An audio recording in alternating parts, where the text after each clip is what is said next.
so what we're working on with my dog Gage is he's going a little bit sleeve side in the barking, which can be a common problem for IGP dogs where they start kind of barking here and then they bark over there. So I'm going to be using a chair, my electric, and the stick to fix this issue and really start kind of trying to make it clear for him where I would prefer him to be versus sleeve side versus stick side, okay? And also, sometimes in the barking with me specifically, not so much with the helper, he wants to bark a little bit towards my shoulder and not in my face. So you guys are gonna kind of be seeing me work a little bit on that as well. So, with that being said, I'm gonna give him a clear choice, right, on where he comes, and I wanna see what decision he makes. This is our second session working since his trial, so we'll kind of see what happens here.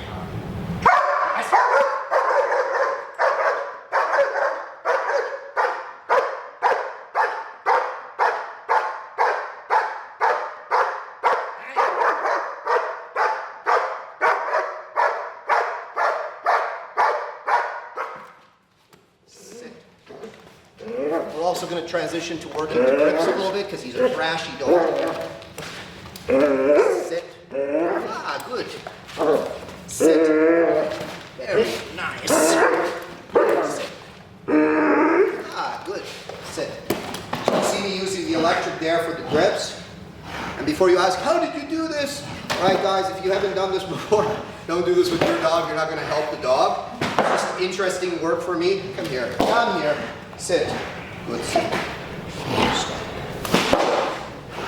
Down. House. So, now we're going to do the same thing. And again. Down. Sit.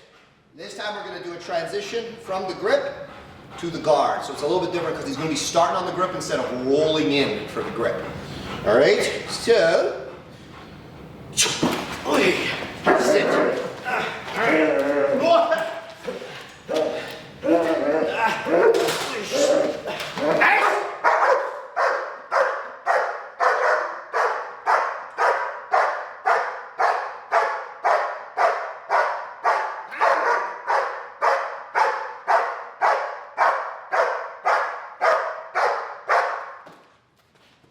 Sit.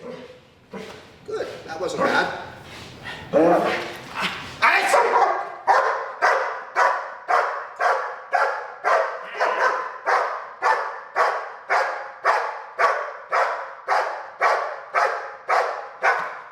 Oh, you weren't ready for that. Boy.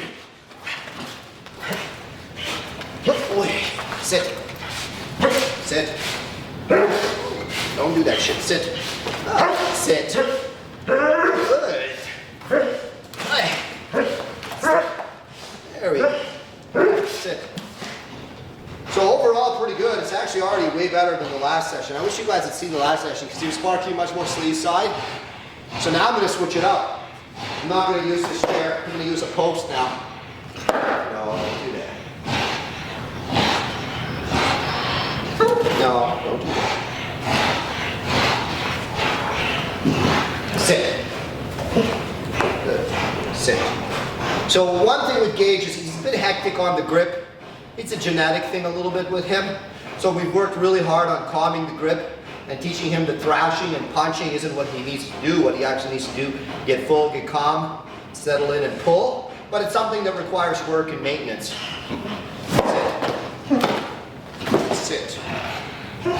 So we're using the E. I've used the E a lot for this. Sit. Lots. Close. Sit. Sit. Good. All right. So, we're going to do a grip.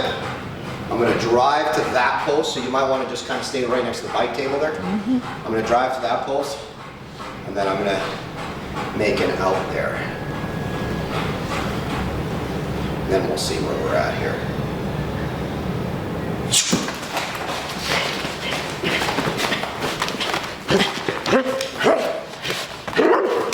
Oh.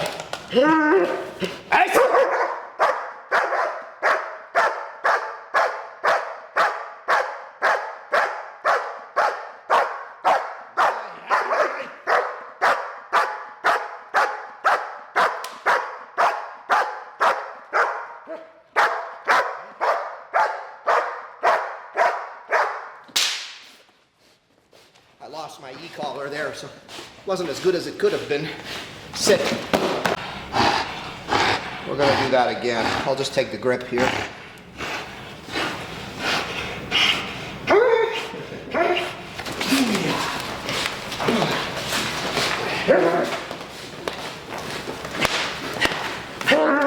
Here he's expecting the OUT, but he's not gonna get it. Hey, calm. Good. Good. Sit. Sit. Sit. Play.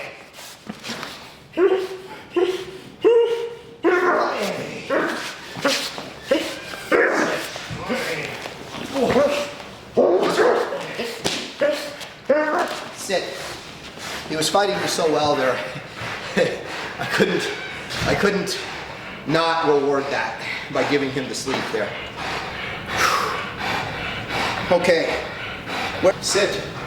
Now we want real active barking, okay? We want really nice barking here, so we're going to work a little bit on that.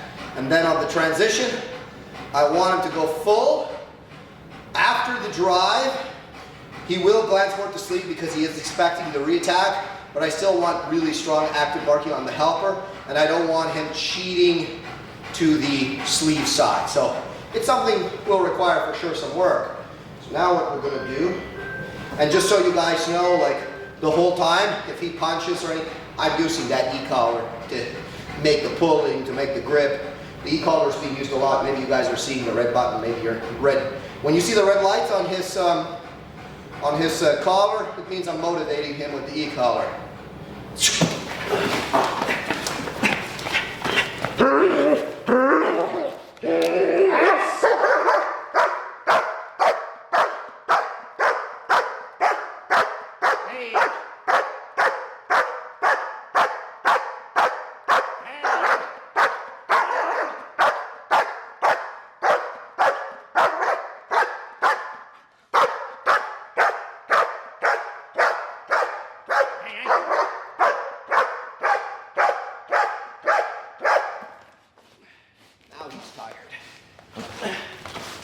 Now he's going to expect the lockup here.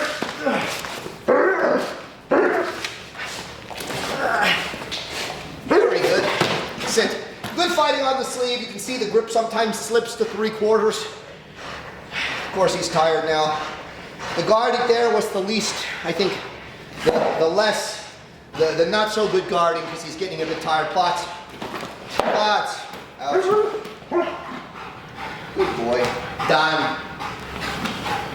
So, the guarding there was, I think, in my opinion, the least good guarding that he's done. But overall, I like to do work like this with the dog because I think it really prepares him when he sees a helper. And then the helper doesn't have to put as much pressure on him. Again, guys, don't do this if you've never done it before. You'll mess your dog up. And again, this isn't like personal protection training I'm doing with him.